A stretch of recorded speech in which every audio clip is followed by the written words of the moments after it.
नमस्कार मंडळी, RMW presents वसा संस्कृतीचा या कार्यक्रमामध्ये मी स्नेहल शिंदे आपणा सर्वांचं मनपूर्वक स्वागत करते. म्हणजे भारताची संस्कृती ही एका अथांग सागराप्रमाणे आहे आणि ह्या सागरामध्ये वेगवेगळ्या व्यक्तिमत्वाचे असंख्य मोती आपल्याला सापडतात.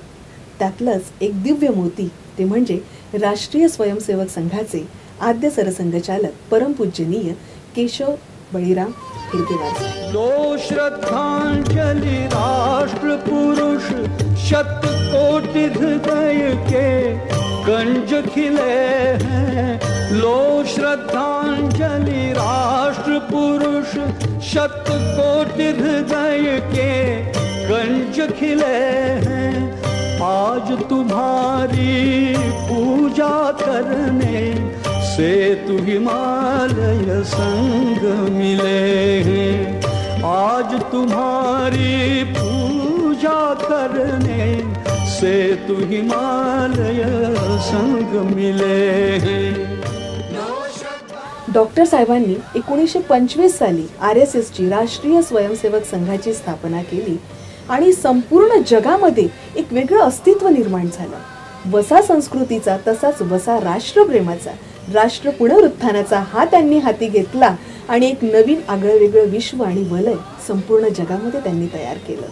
मंडळी, आज 21 जून म्हणजे त्यांची पुण्यतिथी आणि त्याचं औचित्य साधून आज वसा संस्कृतीच्या या कार्यक्रमामध्ये वसा राष्ट्रप्रेमाचा जपण्याकरिता आणि ज्यांनी तो जपला, जोपासला आणि खूप दूरदृष्टी ठेवून एक असा संघ तयार केला की ज्यांनी संपूर्ण भारताचं नाव संपूर्ण जगामध्ये अग्रेसर केलं, त्याच विषयावर ह्याच सुवर्ण सोनेरी पानांची जी ऐतिहासिक सोनेरी पानं आहे ती उलगडण्याकरिता आजचा आपला हा वसा संस्कृतीचा कार्यक्रम. आणि ती पानं उलगडण्याकरिता आज आपल्या सोबत आहेत माननीय प्राध्यापक रवींद्रजी भुसारी.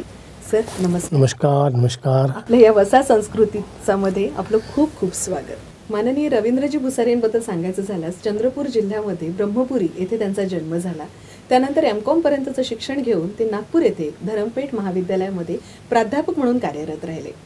1981 साली मात्र त्यांनी एक क्रांतिकारी निर्णय घेतला आणि पूर्ण वेळ राष्ट्रीय स्वयंसेवक संघाचे प्रचारक म्हणून त्यांनी काम करण्याची धुरा सांभाळली.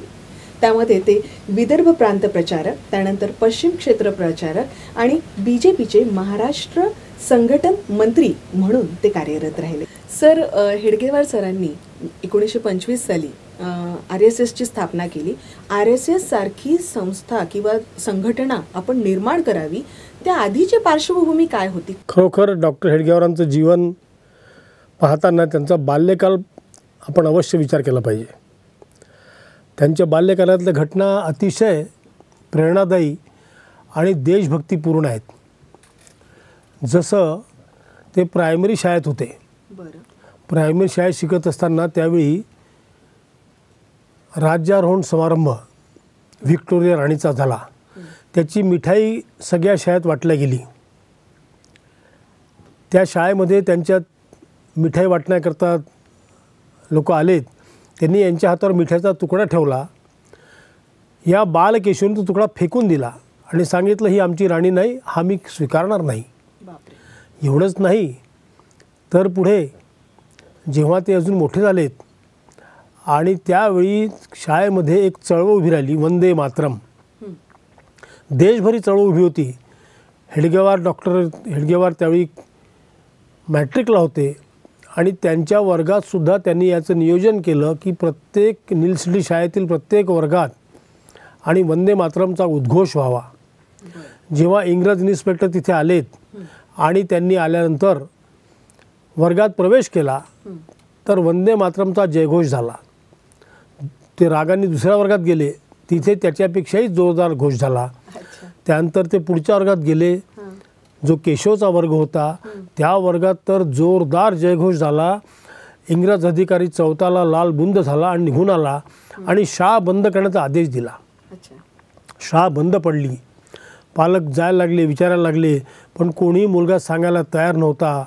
शेवटी हेडमास्टरनी मार्ग काढला की आम्ही सगळ्या मुलांना म्हणून माफी मागा. त्यांनी मान डोलवायची आणि माफी मागितली म्हणायचं, पण केशवने माफी मागितली नाही. शाळा सुरू झाली पण केशवचं नाव शाळेतून काढून दिलं गेलं. असं बालवयात असलेले केशव यांच्या जीवनातले उपक्रम आहेत. म्हणजे इतकं असं तडफदार व्यक्तिमत्व त्यांचं होतं. मग RSS सारखी संघटना आपण स्थापन करावी असं त्यांना कुठल्या क्षणी वाटलं? डॉक्टर साहेबांनी सगळ्या चळवळीत त्यावेळी भाग घेतला. ज्यावेळी ज्या ज्या चळवळी तिथे होत्या, जसं असेल काँग्रेस, डॉक्टर साहेबांनी काँग्रेसमध्ये सहभाग घेतला. अगदी प्रांत स्तरावर त्यांची नेमणूक होती. 1920ला जे आणि मोठं अधिवेशन नागपूरला भरलं त्यावेळी त्यांची प्रमुख भूमिका होती.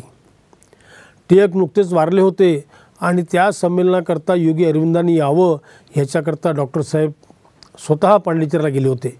इतकी प्रमुख भूमिका त्यांची काँग्रेसमध्ये होती. हिंदू महासभेत ते सक्रिय होते. डॉक्टर मुंजेंच्या सहकारी म्हणून त्यांचं नाव लौकिक होता. एवढंच नाही तर क्रांती कार्यामध्ये सुद्धा डॉक्टर साहेबांनी सहभाग घेतला. या तिन्ही चळवळी त्यावेळी चालू असतानासुद्धा डॉक्टरांना त्यांचं मन रमत नव्हतं. त्यांना वाटत होतं की याच्यामुळे आपल्याला नक्कीच आपला भारत देश पारतंत्र्यातून बाहेर पडेल, पण पुढे काय? आणि म्हणून असे देशभक्त, राष्ट्रभक्त, राष्ट्रसमर्पित अशा युवकांची फळी उभी करावी ह्या संकल्पनेत त्यांनी संघाचा विचार केला. संघ स्थापनेपूर्वी स्वतः जाऊन त्यांनी स्वातंत्र्यवीर सावरकरांची भेट घेतली, त्यांच्याशी चर्चा केली आणि या चर्चेनंतर असं विचारमंथन साधारणपणे 20 पासून तर 25पर्यंत या 5 वर्षाच्या काळामध्ये डॉक्टरांचं चालू होतं. म्हणजे त्यांनी पूर्ण अभ्यास केला या 5 वर्षांमध्ये. बरं, 5 वर्षांनी अभ्यास केला, सगळ्या लोकांची चर्चा केली आणि मग त्यांच्या लक्षात आलं की काँग्रेस असेल, हिंदू महासभा असेल किंवा क्रांतिकारक चळवळ असेल, ह्या चळवळीतून पाहिजे ते लक्ष प्राप्त होणार नाही. स्वातंत्र्य मिळेल पण स्वातंत्र्य पुढे काय होणार असा प्रश्न राहील. फक्त स्वातंत्र्य मिळवणं हेच महत्त्वाचं नाही, तर ते अबाधित ठेवणं हे देखील तितकंच गरजेचं आहे. अगदी बरोबर, अगदी बरोबर. कुठेतरी दृष्टिकोन हे सगळं करण्याच्या मागे असा हाच दृष्टिकोन त्यांचा होता. आणि म्हणून डॉक्टरांनी मग ह्या कोणाशी संबंध तोडले नाहीत, यांच्यावर कधी टीका टिप्पणी केली नाही. या सगळ्यांशी संबंध ठेवून त्यांनी राष्ट्रीय स्वयंसेवक संघाची 1925 साली स्थापना केली नागपूर येथे. अवघ्या 15-20 बाल आणि किशोरांना घेऊन त्यांनी संघ सुरू केला आपल्या घरीच विजयादशमीच्या दिवशी. त्या दिवशी नावसुद्धा काही त्याचं नव्हतं. डॉक्टर म्हणालेत आपण संघ सुरू करूया, एवढंच वाक्य त्यांचं होतं. बाकी त्याची काही रचना हे ते अजून त्यांनी काही जाहीर केली नव्हती.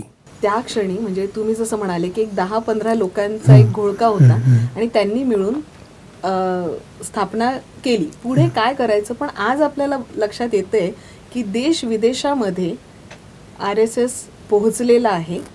उत्कृष्ट पद्धतीने संघटना किंवा संघटन कसं असावं, जेव्हा याचं उदाहरण द्यायची वेळ येते तेव्हा आवर्जून RSSचं नाव घेतलं जातं. याचं गमक काय आहे? डॉक्टर साहेब कुठलीही गोष्ट ही विचारांती करत असतात. त्या गोष्टी करण्यापूर्वी डॉक्टर साहेब खूप विचार करायचे आणि एकटे विचार करत नव्हते, तर सहकार्याने त्यात सहभागी करून घ्यायचे. आता वास्तविक त्यांनी संघ सुरू केला. 15-20 बालगोपाल होते. त्यांनी संघाचं नाव नाही ठेवलं. साधारणपणे 6 महिने 8 महिन्यानंतर, जसं आपल्या हिंदू पद्धतीमध्ये मुलाचा जन्म झाला की 12व्या दिवशी त्याचं नाव ठेवतात, तसं ह्या संघटनेचं सुद्धा नाव त्या दिवशी ठेवलं गेलं नाही. काही कालानंतर या सगळ्या बालगोपालांची चर्चा करून आणि त्यानंतर एवढंच नाही तर त्या नावावर मतदान घेतलं गेलं. या 15-20 लोकांनी वेगवेगळी नाव सुचवलीत, 3 प्रकारची नाव सुचवली. त्याच्यावर मतदान झालं आणि त्या मतदानावर मग राष्ट्रीय स्वयंसेवक संघ याला सगळ्यात जास्त मतं पडलेत म्हणून ते नाव डॉक्टरांनी ठेवलं. म्हणजे कुठल्याही गोष्टीचा विचार करायचा आणि आपल्या विचारात अनेकांना किंवा सर्वांना सहभागी करून घ्यायचं. हे नाव सर्वानुमते ठरलं गेलं. जसं संघ कार्य सर्वत्र न्यावं, देशभर पसरावं, ह्याच्याकरता डॉक्टरांनी काय केलं असेल तर विद्यार्थी शिक्षणाकरता कोणाला लखनौला पाठवलं, कोणाला पंजाबला पाठवलं, कोणाला बंगलोरला पाठवलं, कोणाला चेन्नईला पाठवलं, असं भारतातल्या सर्व भागामध्ये विद्यार्थ्यांना पाठवलं. आणि या विद्यार्थ्यांनी ती शाखा सुरू करून हा संघाचा मोठा व्याप सुरू केला. सर, डॉक्टर साहेब बरेच वर्ष काँग्रेसमध्ये कार्यरत होते आणि इतके वर्ष काँग्रेसमध्ये सेवा दिल्यानंतर त्यांना का बरं वेगळं होऊन काहीतरी वेगळं करावं असं वाटलं किंवा RSS सारख्या संघाची स्थापना त्यांना करावीशी वाटली? त्यामागचं काय कारण असू शकतं? त्यावेळी देशाकरता लढणारी संघटना ही एक मात्र काँग्रेस होती आणि संपूर्ण देशातील तरुण वर्ग हा काँग्रेसच्या मागे होता आणि काँग्रेसच्या आंदोलनात सहभागी होता. म्हणून डॉक्टरसुद्धा होते. डॉक्टरांनी काँग्रेसच्या सगळ्या पातळीवर कार्य केलं. 2दा त्यांना जेल झाली. एक असहकार आंदोलन, ह्या आंदोलनामध्ये डॉक्टरांनी सहभाग घेतला. त्यांनी इतकं जोरदार भाषण केलं काटोलला की त्या भाषणावर पोलीस त्यांच्यावर आणि गुन्हा दाखल केला. त्यांच्यावर केस चालली. त्या केसमध्ये डॉक्टरांनी जो वकील न लावता स्वतः जो प्रतिवाद केला, न्यायमूर्ती असं म्हणाले की ह्यांचा मूळ भाषणापेक्षाही प्रतिवाद जास्त गंभीर आहे. ह्या अखेच्यात 1 वर्षाचा त्यांना कारावास झाला. ह्या कारावास जी कोर्टाचा निर्णय लागला, डॉक्टर साहेब कोर्टातून बाहेर आले. त्यांना 1 वर्ष सजा झाली. पण बाहेर त्यांचं स्वागत करण्याकरता डॉक्टर मुंजे, डॉक्टर खानखोजे, अभ्यंकर अशी त्यावेळची काँग्रेसची मंडळी गोळा झाली. डॉक्टरांवर हारांचा वर्षाव झाला आणि डॉक्टर टांग्यात जाऊन पोलीस त्यांना टांग्यातून घेऊन जायला लागली. तर दूर डॉक्टर जाईपर्यंत सगळे त्यांना पाहत होते. 1931 गांधीजींनी आव्हान केलं, मिठाचा सत्याग्रह केला. त्यावेळी आपल्या विदर्भामध्ये मिठाऐवजी जंगल सत्याग्रह केला गेला. संघाची स्थापना झाली होती. डॉक्टर संघाचे सरसंघचालक होते. परंतु डॉक्टरांनी त्यावेळी नवीन सरसंघचालक नियुक्त करून लवा परंपरेला स्वतः या आंदोलनात सहभाग घेतला. त्यांनी यवतमाळला जंगल सत्याग्रह केला आणि त्यांना 9 महिन्यांचा कारावास त्यांना अकोला जेलमध्ये झाला. असं दोन्ही वेळा काँग्रेसच्याच आंदोलनात ते सहभागी होते. पण त्यांना असं वाटतं की याच्यातून स्वातंत्र्य मिळेल, पण याच्यातून पुढचा काळ तरुणांच्या मनामध्ये देशभक्ती रुजवली जाणार नाही किंवा ती कायम होणार नाही, असं म्हणून त्यांनी विचार करता राष्ट्रीय स्वयंसेवक संघाची स्थापना केली. आज जेव्हा RSSचं आपण जेव्हा नाव घेतो किंवा या संघाची जेव्हा आपण संपूर्ण जगामध्ये जी सुरुवात झाली, जी तुम्ही सांगितली, आणि या संपूर्ण जगामध्ये जे ख्याती आहे, संपूर्ण जगभर त्यांनी जे स्वतःचं संघटन इतक्या प्रभावीपणे जे तयार केलेलं आहे, त्यामागचं गमक काय आहे? याचं मूळ डॉक्टरांच्या स्वभावात आहे. डॉक्टर साहेबांनी संघ सुरू केला 10, 5, 15, 20 म्हणतो मी, बालगोपालांना घेऊन. पण त्यांनी त्याची पद्धती जी लावली विचाराची, स्वदेशी विचार असेल, देशभक्तीचा विचार असेल, सेवेचा विचार असेल, ह्या विचाराची त्यांनी हळूहळू त्या आपल्या मनात जो होतं, आपल्या मनात आहे ते त्या बालगोपालमध्ये उतरवलं आणि ह्या बालगोपालांनी ते समाजात नेलं. अशा पद्धतीने डॉक्टरांच्या मनातला असलेला विचार हा देशभर, पहिले प्रांतभर, देशभरांती जगभर पसरला आहे. आज संघातली कुठलीही गोष्ट असो, जर आपण त्याच्या मागे मागे गेलो तर ती डॉक्टरांपर्यंत जाते. मग बैठक घ्यायची पद्धती असेल तर आजची जी पद्धती आहे ती आपण जर मुळात गेलो, कशी सुरू झाली, केव्हा सुरू झाली, कुणी सुरू केली आणि ती कशी आहे, तर त्या डॉक्टरचं मूळ जातं. संख्या असेल, डॉक्टरांच्या काळात संख्या कशी आणायची, स्वयंसेवकांचं जागरण कसं करायचं, व्यक्तिगत संपर्क कसा करायचा, हे डॉक्टर बालगोपालांना हात धरून शिकवत होते. आजही ती पद्धती कायम आहे. आजही वरचा मोठे अधिकारी असतील ते बाल स्वयंसेवकांचं बोट धरून त्याला ठिकठिकाणी नेतात. डॉक्टरांनी ज्या ज्या गोष्टी सुरू केल्यात त्या गोष्टी आज मोठ्या प्रमाणात आहेत. तेव्हा डॉक्टर एकटे करत होते, परंतु आज संघाचा प्रत्येक स्वयंसेवक डॉक्टर हेडगेवरच आहे. ज्या पद्धतीने डॉक्टरांनी केलं त्या पद्धतीने तो करत आहे. ही डॉक्टरांची विशेषता आहे. खूप मोठी गोष्ट आहे. अन्य वेळी काय असतं, नेता चालला गेला की ते संघटन संपतं. डॉक्टरांचं उदाहरण असं आहे की ते गेले, आज 1940ला गेले आणि आज आपण 2022ला बसलो आहे. इतका मोठा कालावधी गेला पण संघ कमी झाला नाही, उलट जगभर पसरला. हे डॉक्टरांचं विशेषता आहे. परमपूज्य डॉक्टर साहेबांनी संघाचं बी पेरलं. त्यांच्याच कार्यकाळामध्ये त्याचं वृक्षामध्ये रूपांतर झालं होतं. त्यानंतर द्वितीय सरसंघचालक परमपूज्य गुरुजींनी त्याचं वटवृक्षात रूपांतर केलं. तृतीय सरसंघचालक पूज्य बाळासाहेब देवरस यांच्या काळामध्ये विविध क्षेत्राच्या रूपाने त्या वटवृक्षाला पारंब्या फुटल्या होत्या. बाळासाहेबांनंतर रज्जूभायांनी हा संघ भारताबाहेरसुद्धा अनेक देशात नेला. रज्जूभायांच्या कार्यकाळामध्ये जगातील 40 देशामध्ये संघाचं काम विविध रूपाने सुरू झालं होतं.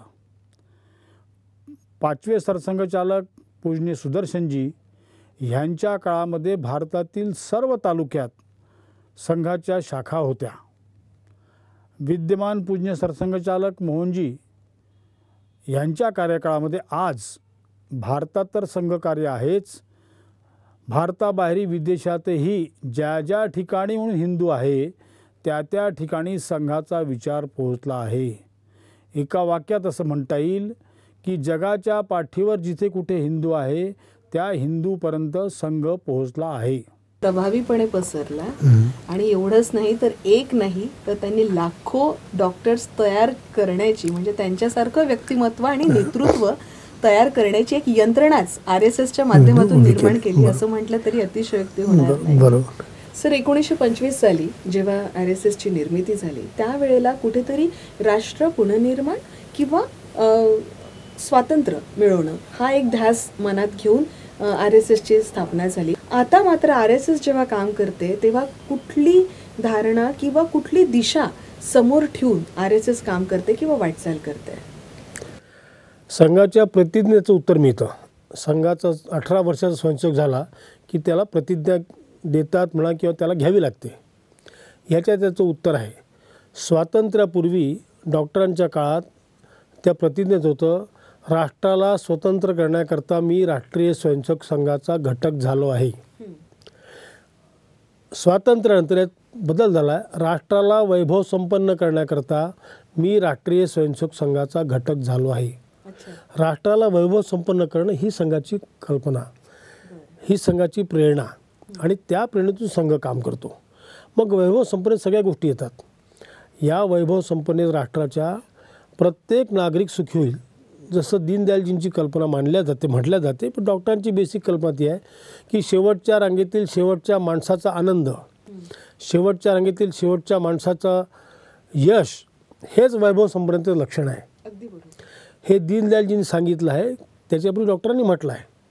वैभव संपन्न म्हणजे काय की शेवटच्या रांगेतील शेवटचा माणूस सुखी होणं, ह्यापर्यंत संघाला जायचं आहे.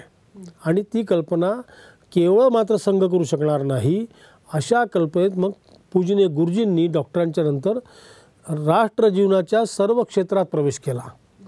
मग ते मजदूर संघ, मजदूर लोक असतील, मजदूर असतील त्यात भारतीय मजदूर संघ झाला.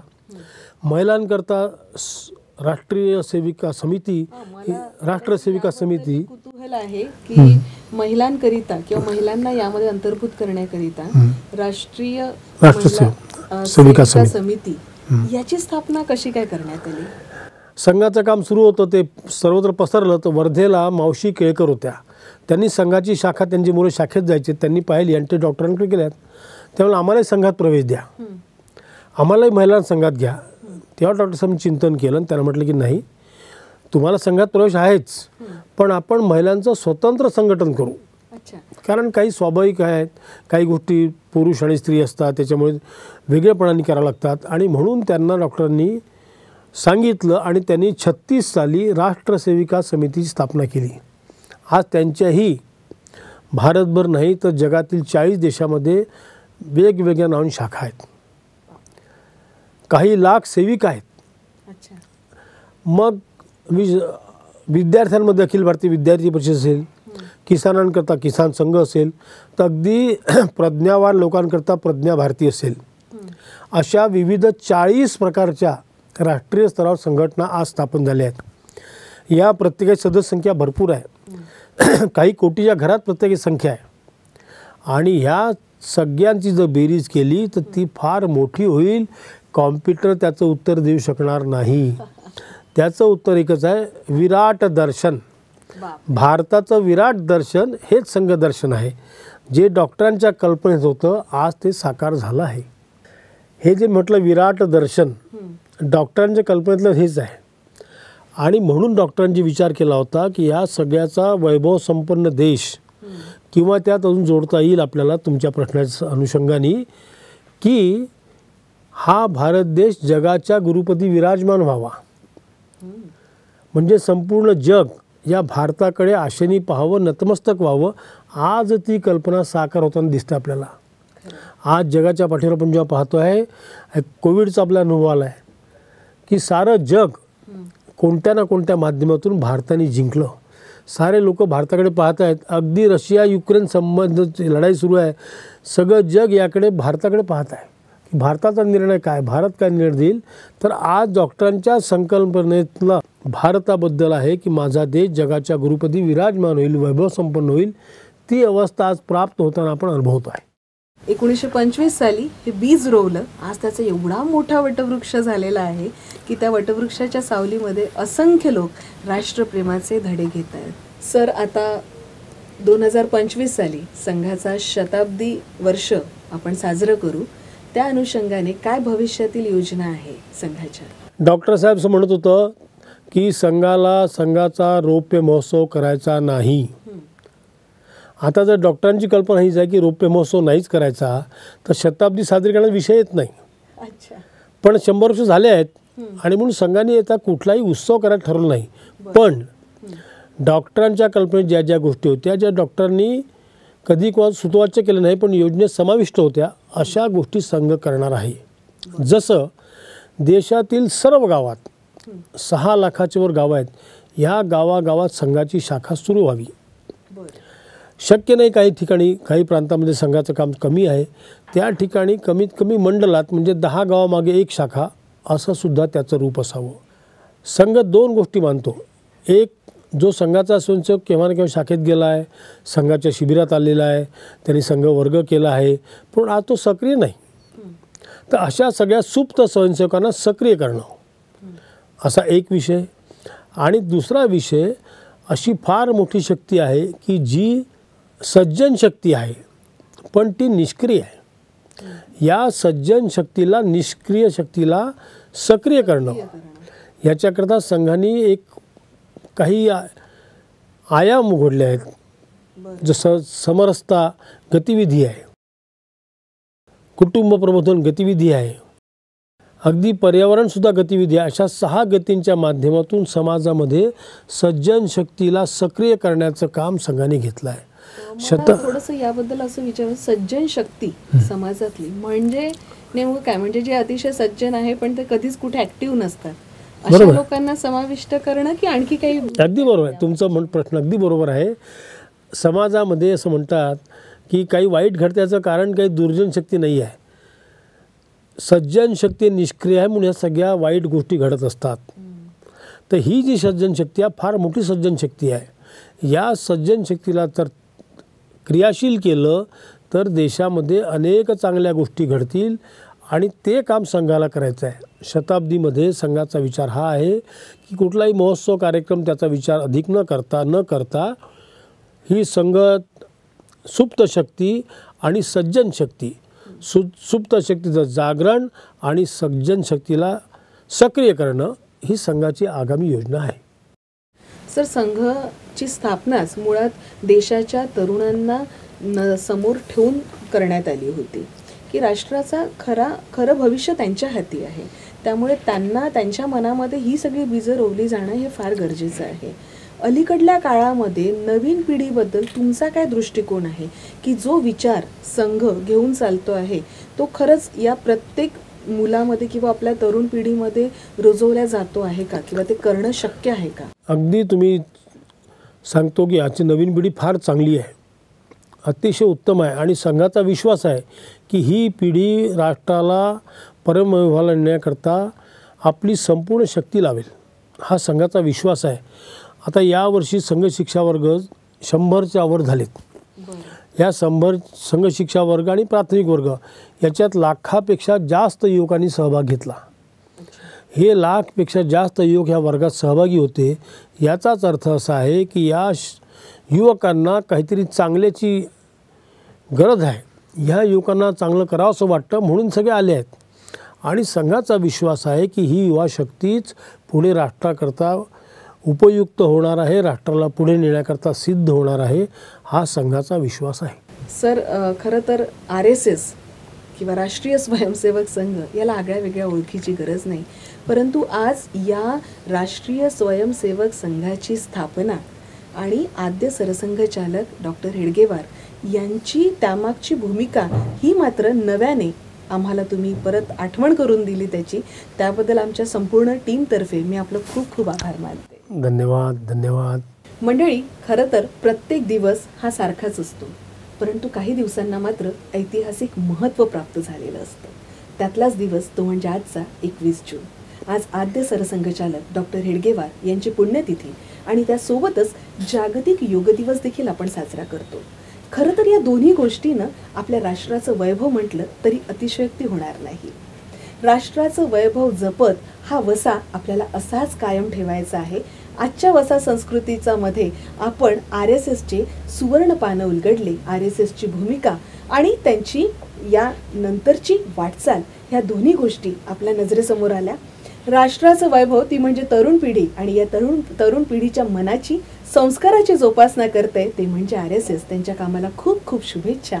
आणि अशाच प्रकारच्या वेगवेगळ्या विषयांसोबत आम्ही मात्र तुमच्या भेटीला येत राहू, ते म्हणजे आपल्या वसा संस्कृतीच्या या विशेष कार्यक्रमामध्ये. तोपर्यंत आमच्या YouTube चॅनलला लाईक, सबस्क्राईब आणि शेअर करायला विसरू नका. शेवटी पुन्हा एकदा जागतिक योग दिवसाच्या आपणा सर्वांना शुभेच्छा. नमस्कार.